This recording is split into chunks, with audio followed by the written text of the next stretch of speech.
Anchor is the easiest way to make a podcast. Anchor gives you everything you need in one place for free, which you can use right from your phone or computer. Creation tools allows you to record and edit your broadcast so it sounds great. And they even distribute your broadcast for you so that it can be heard everywhere. Spotify, Apple Podcasts, and Google Podcasts. So make sure you download the Anchor app or go to anchor.fm to get started.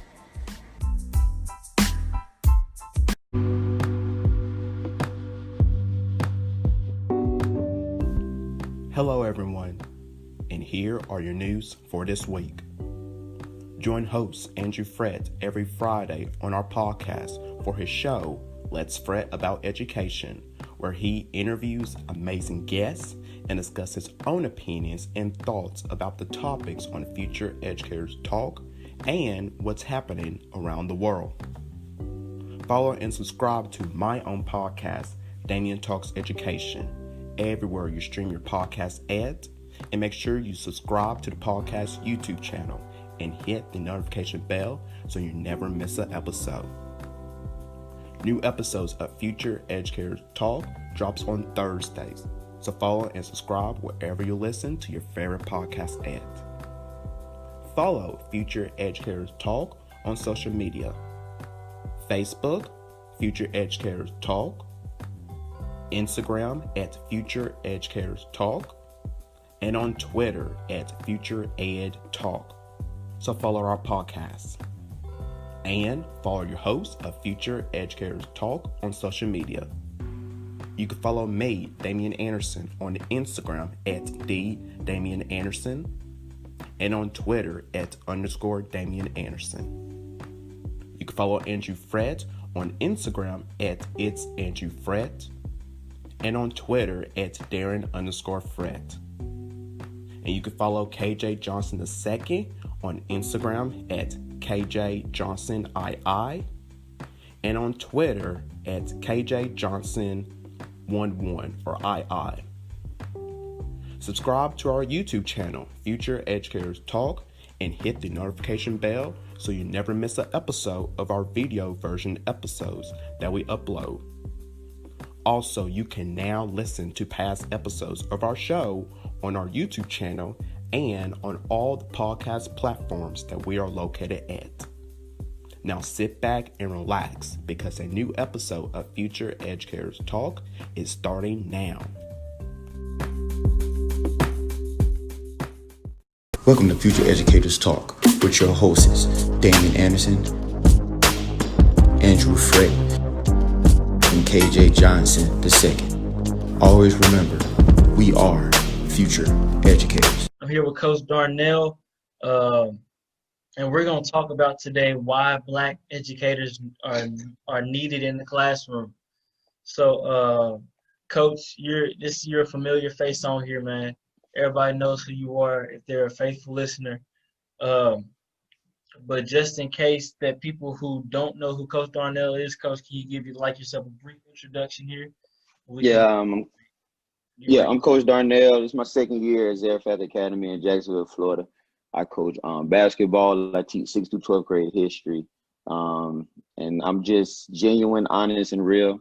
You know, those who follow us, y'all know how I get down, man. So, you know, when I'm with the clan, you already know it's going to be some good stuff. So you can follow me on Coach DJ _12 on a social media platform. Right now, I'm doing a little fast, so I'm not on social media a lot right now. But when I get back on it, once again, that's Coach DJ _12, Coach Darnell J on Twitter. Cool. So today we're going to go off on a tangent here, why Black educators matter and why they are needed in the classroom. So, Coach, if I can get your insight on that, why Black educators matter, especially now more than ever. So I wrote a couple of things down. Teachers of color have been found to hold a higher expectations for the student of color, if that makes sense. I mean, we hold high expectations for all our students, but students of color, you know, we tend to dig in them more and, you know, push them because we don't want them to keep using the lack of excuses of, I'm come from this area and I done been through this and I don't have no father and mother. Like, no, like we're gonna push you because at the end of the day, we're here to help guide you. So like everything else that you're going through, it shouldn't even be in your mind to use as an excuse, if that makes sense. So I feel like that's one way. Mm-hmm. And then all students, regardless of race, have favorable perceptions, you know what I'm saying, of Black and Latino teachers. I mean, we're there, we're the minority, but at the end of the day, we're wanting to make sure that we get to know where they got to get to, and it's not a lot of us in the classroom. Yeah. And I feel like partly a lot of us aren't in the classroom. Black teachers mainly is because, they spend that 2-3 year period teaching and then they move up within the administration, which is not bad at all. If you're in education, you should want to be an administrator. But, my understanding and my opinion is representation matters. If you're a teacher, you have direct access to that student every day. Students may not see the principal every day. Students may not see the counselor or the superintendent every day. They're going to be with that teacher. When they think of school, they're going to think of their teacher. They're going to think, Mr. Jones said this or Miss Davis did this. And so just having that positive representation. And then on the side, we're males, Black male educators, they're so important too because, Black men have a stigma on them that, that they're either athletes or entertainers or they didn't go to college. Mm-hmm. And so, breaking that stigma and showing kids that, you can be more than just an athlete. You can be more than just a rapper. You can be a teacher. You can be a lawyer. You can be a doctor, all these different things. And so I feel like representation honestly really does matter. And in regards to Black educators, Mm-hmm. in the system, in the public school system, that's what we're lacking. If we're talking about inner city school districts, and urban school districts, that's what we're lacking. And so, being an administrator is cool, but we need them in the classroom. Mm-hmm. So, yeah. Go ahead. Yeah. But that's why I tell people, like, I want to teach, but like when me and you talked, I told you straight up, I said, man, I want to be an athletic director. Because at the end of the day, I don't want to be no principal. I don't want to run no school. It's not that I don't enjoy it. It's just the fact I want to be an AD. Because from the sports aspect of it, and I don't know if you really pay attention to it, to me, the sports aspect is still a slave mentality. Let me tell you why I say that. Because they be promising these young men things that half of these guys ain't going to make it to the league. You'll get a job being a neurologist before you go to the NBA. Yeah. They're not understanding that, but I'm going to the league. I'm going to the it's only 0.3%. And then I broke something down in my football players. Only 354 of y'all going to get invited to the combine. Only 250 of y'all going to make it on a team. And then you're going to start off with 450,000, but after they take out tax, you're going to be bringing home nothing but 282,000. They were looking at me like, that's the reality. And that's why I want to be an AD, because I don't want to sugarcoat nothing. If you're getting highly recruited, of course, that's what we want. But if you hurt your knee today or tomorrow, and then I'm going to ask you a simple question, what is it that you want to do? And if all you're going to tell me is that you want to go to the NBA, I'm not trying to be funny because I can't help you. Because you know, I got to put you on the path where, do you want to be a doctor? Do you want to be a lawyer? Like, you got to give me something else, because everybody want to go to the NBA. Mm-hmm. You and everybody else in the 49 states want to go to the NBA. Mm-hmm. So that's why I like what you said about that administrative, but I want to be an AD, because I'm an AD that's going to care. And I want to get you where you got to get to. Yeah, and there should be a lot of ADs like that. I know for a fact, I had 2 ADs when I do my high school experience. I had one my freshman, sophomore year. He was our head football coach. I love him to death. His son, me and him are real good friends to this day. But, we had a lot of really good athletes come through our city, our town. However, those athletes never made it to the next level because after football season, it was just like, what now? you got to get these kids in college. They're good enough to play. Get these kids in college. Whereas the athletic director, my junior and senior in high school, he was total opposite. He had that college coaching experience. He played in college himself, yada yada, this and that. And so just seeing, and and then as you would assume, the first athletic director was white, last athletic director was black, the care was different.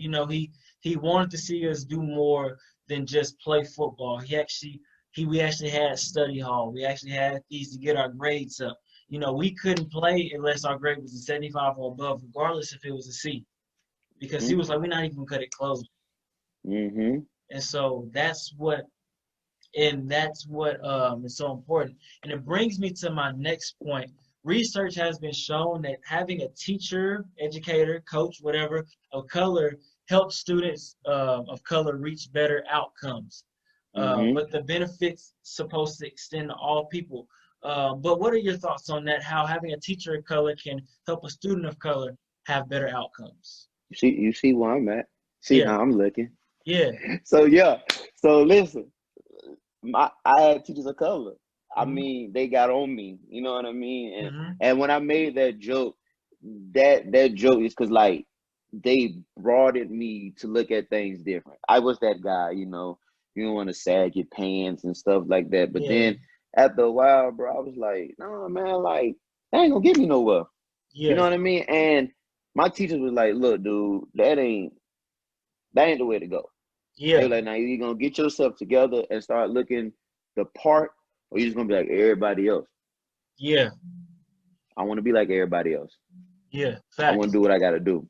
I feel that.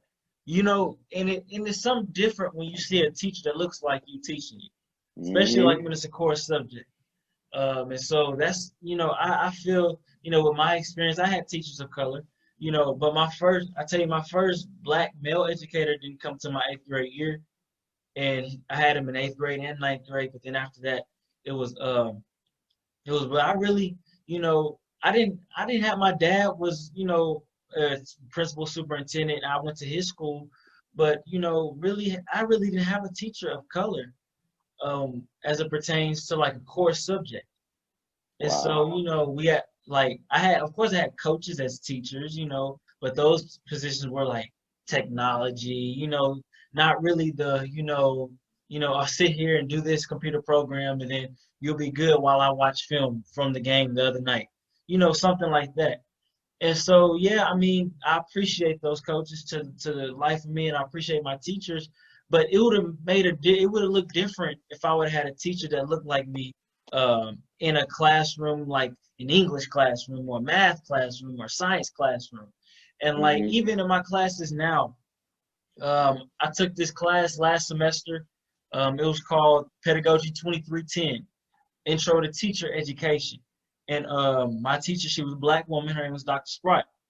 She literally, like, when it was only like maybe 4 black people in that class, and 2 of them were males and 2 of them were females.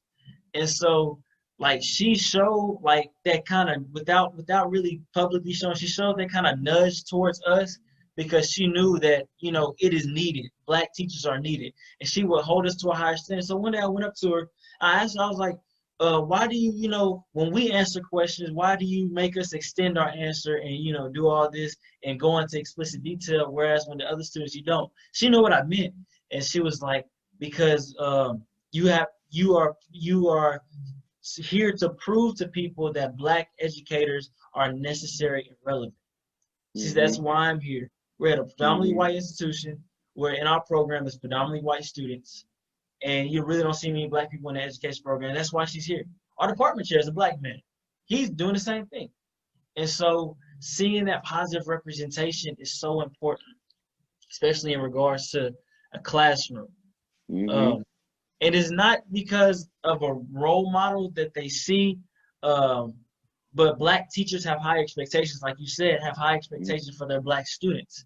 And, they're also less likely to perceive those black students as disruptive, inattentive, or unable to do work because they've had to reach the same experiences. So what are your thoughts on that? I mean, we all been through it. You know what I mean? So But the generation now is different. You know what I Yeah. mean? Like it's different. Like today, I got football players coming to me like, Coach, my grade good in your class.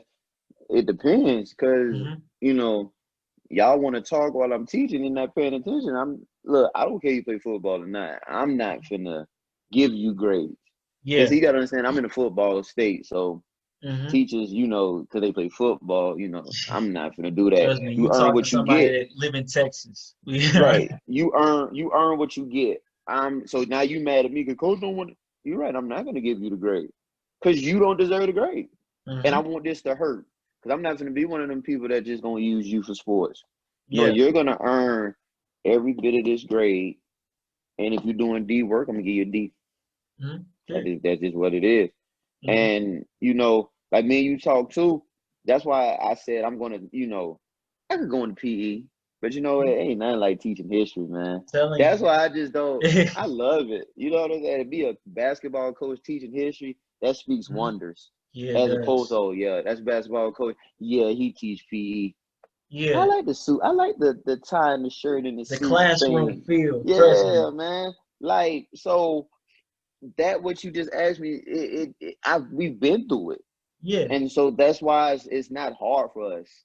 That's why we can relate to them. But at the same time, you still got to build a brand for yourself. Yeah. I can only do but so much for you. I can put a lot on your plate. That don't mean you're gonna take it and eat. Yeah. And if you don't want to eat, I got to take that plate back. That's a waste of food. Yeah. I'm glad you said that. And I want to bring up, there's a thing called the opportunity gap. If you talk to me, you're probably familiar with it. I participated in this program in the summer where we had a day just discussing the opportunity gap and the gap in representation between black students and white students and black teachers and white teachers. And it's so important to really try to close that gap because what's so crazy is the opportunity gaps aren't created by teachers intentionally. They're created by the way teachers are prepared to teach. So that happens in the higher ups, like educator prep programs, like the programs I'm in now. Mm-hmm. And so I'm so glad that I learned about it. And so, if I'm seeing something and something looks kind of fishy to my teacher, I'll go and be like, so how does this promote equality and equity in a classroom? And diversity. You have those chapters on diversity and Mm-hmm. socioeconomic status, but they really don't talk about it like that, like They the way don't. we're talking about it.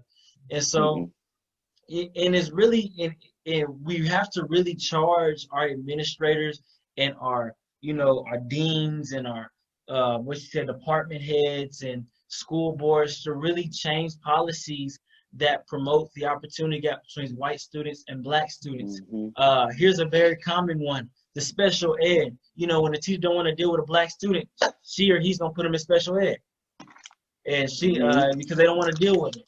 Mm-mm. And when you talk in regards to staff, black men are usually if they're not teachers, they're behavior coordinators.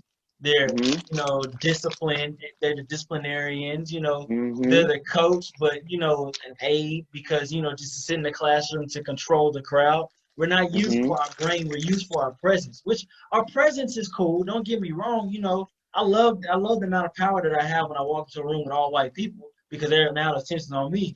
But I want to be used more than that. I want people to know that I know every bone in the body. I know I can name all 206 bones in the body. I want people to know that I can name every muscle in the body. I want Mm-hmm. people to know that I can name mitosis and meiosis like it's the back of my hand. I want people to know that I know the process of digestion and the process of how an osteoblast build bones and an osteoclast break bones down. I want people to know that I know that. Right. But we don't ever get that opportunity because of that gap, because of the way we are perceived. What do you think? Mm-hmm. What do you think about that? I mean, because it's the same thing. Like I love history, so I want people to understand I know about the middle colonies.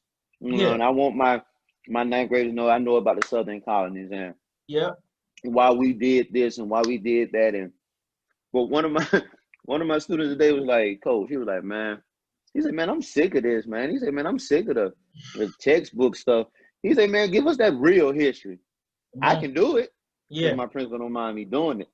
And when I did it, it opened their eyes because it was like, okay, so the Puritans did. Because like when we talk about the Puritans in the book, mhm, Puritans was on a whole nother level. Whole nother level. Puritans always thought they were better than anybody. They also thought they always thought they was better than black people. Then we saw a graph today. You know how they always say that African Americans was always at the bottom of the bunch? Totally different lie, bro. Oh, yeah. It was the Englishmen at like 43.6%, and then it was Africans at 20%. Yep. And they almost went over to about a 25, 30%. And then you had just your regular people. And my kids was looking like, so why did they make it seem like we weren't never around? I think that's what they want you to think. That's what you got to understand this. They're not going to tell you everything in the history books. Exactly. I say, I'm not going to lose my job for telling you this because I can explain this to you. Right. But if I was to tell that in a public school, bro, it's a lot of controversy. A lot of controversy. And it all just surrounds and goes back to the fact of building a culturally, I guess you can say, non-biased curriculum. Because, what the textbooks teach us about, let's just take the Harlem Renaissance, for example, in the 1920s. Let's just take that for an example. Black people in the Harlem Renaissance, they were perceived, that was right before the Great Depression, which, led to civil rights movement and all that different stuff. Harlem Renaissance, it was the black Harlem and the white part of that area, I guess New York City. And like you may have a day of curriculum about, at the actual black side of it, like, the juke joints and all that different stuff. But you're going to talk about the Roaring Twenties and the Flappers and the Great Gatsby and everything in regards to the white side of it going into the Great Depression. Now, how were blacks affected during the Great Depression? I didn't learn that when I was in history. That's what I'm saying. How did the Great Depression lead to the oppression of black people in the 1940s, 50s, 60s, and 70s? Like, I didn't learn about that. I just learned that the Great Depression happened, and then boom, next thing you know, we in the civil rights movement. Man, just so much. I'm not even gonna go into detail about that. That'd be something we talk about totally different. Like I told my kids, see, the Harlem Renaissance, them guys were being used for war. So they say, man, we gonna because at the end of the day, Harlem Renaissance on the black side was better than what they were doing on the other side because we showed you how to dress, our art, our music, just the culture. Like, we were able to show what we could really do. And then you putting guys in like Langston Hughes coming into the scene and you George, like, man, listen, Harlem Renaissance was like that. Man, you know what I'm saying? When I told my kids about this, they were just like, yep, coach. See, you know what you be talking about, man. But I did something that, like we say, other coaches wouldn't do. Other coaches ain't finna do no history, no science, no math. They gonna do PE. That's just what it is. And there's nothing wrong with that because you can, what you wearing right now, sit back, chill, shoot a couple of hoops with the guys, sit back, drive a golf cart or whatever you want to do. But when you got to put together a lesson plan, they ain't trying to do all that for real, man. And it's like you said, they just want to watch film. Yeah, watch film all day. Trust me, I done been through it. I didn't had coaches be like, "Hey, come watch this film over here." Coach, I'm just trying to finish my work, dog. Like that's all it is. And so, really diving deep in that subject, man, it's a whole other side of it that doesn't like to be talked about, but it needs to be talked about. And it goes back to what me and Damian talked about earlier today. We recorded 2 other episodes today talking about how to bring the concept of social equality, equity, and, how to talk about racism in the classroom and how to build, your curriculum around, being, anti-racist and, culturally relevant and everything. And so it all ties together as one. And so, like I said, I wasn't gonna hold you long, Coach, because I know we both are men of purpose. We got stuff to do, but man, any last words you want to say to our people before we dismiss for the day? Nah, man, it was, as always, a pleasure. Yes, sir. That's a busy man. Cause I be calling this man, I be texting this man. This man don't be wanting to pick up the phone, man. I had a vendetta to pick with you today anyway. Man, So I'm putting it on live. I'm putting it on live. Hey, you might as well go ahead and do it in front of the people, man. You might as well do it. I was really, because we had that bond, and so I ain't gonna lie, I was getting a little worried because I was like, man, I ain't hearing from my brother, you know, and I just wanted to make sure everything was going well with you, man. That's all. Man, that's all. That's on me in front of everybody, man. That's on me. That's on me. Man, I appreciate, man. It's always a pleasure, Coach. Man, it's always good talking to you and everything, yes, man. I wish Damian and Andrew could have been on. Damian wasn't feeling well. Andrew took a break, and so you know how it is. I stepped in and be like, "Hey, let's talk about racism one more time." And so, to our listeners, thank you so much. Thank y'all. Catch our, I guess you could say, our handles in the description down below. If you're on YouTube, do that. You can listen to this on any platform. And I'm trying to do the ending like Damian do it, but I'm not getting it like you do it. But anyways, man, appreciate you, Coach. Appreciate y'all listeners, man. Hey, and just remember, wear y'all masks, be safe, and everything. Appreciate yes, sir. Yeah. What's going on, everybody? It's KJ here, letting you know that if you have any questions or concerns about Future Educators Talk, stories to share, feedback to make our podcast better, reactions to the topics that we discuss, jokes to tell, or you would like someone for the co-host to interview, please let us know by direct messaging us on Instagram at Future Educators Talk, emailing us at futureeducatorstalk@gmail.com, or sending in a voice message to us by going to anchor.fm/futureedtalk. Click on the message tab to where you can record your question to us. Once again, we thank you for listening. Thank you for your continued support, and we cannot wait for you to tune in for season 4.